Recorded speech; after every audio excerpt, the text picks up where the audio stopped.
Cette vidéo va vous montrer comment calculer un taux d'évolution global. Voyons la méthode à travers un exemple. On considère un article dont le prix subit une première baisse de 75 à 60 €, puis une seconde baisse de 30%. On cherche alors le taux de baisse globale du prix de l'article. La première étape pour obtenir ce taux est de calculer les coefficients multiplicateurs correspondant à chacune des évolutions successives. Lors de la première évolution, le prix passe de 75 € à 60 €. On connaît donc la valeur de départ, 75 €, et la valeur finale, 60 €. Dans ce cas, le coefficient multiplicateur s'obtient en divisant la valeur finale par la valeur de départ. Ce qui nous donne ici 60 divisé par 75, soit 0,8. Lors de la deuxième évolution, le prix baisse de 30%.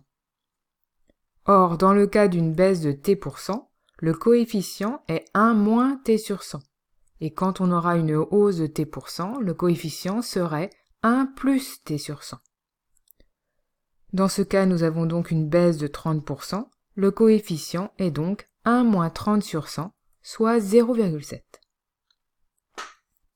L'étape suivante consiste alors à calculer le coefficient multiplicateur global. Pour cela, nous allons multiplier les coefficients multiplicateurs que nous venons de calculer.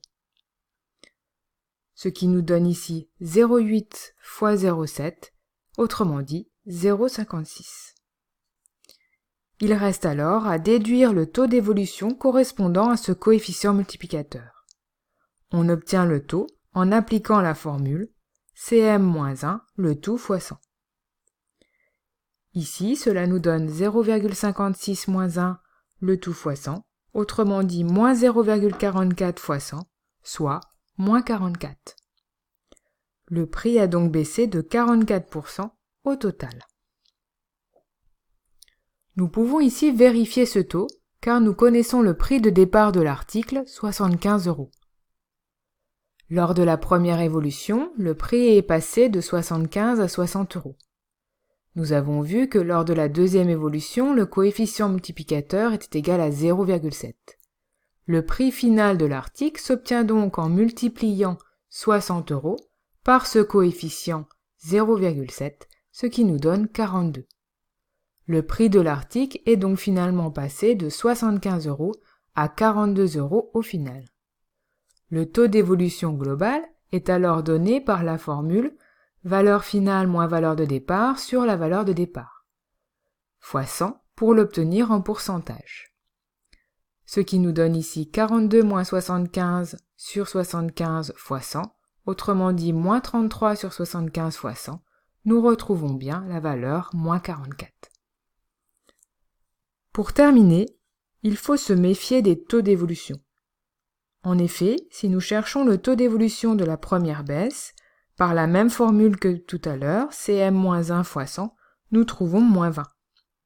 Le taux d'évolution de la deuxième baisse était moins 30.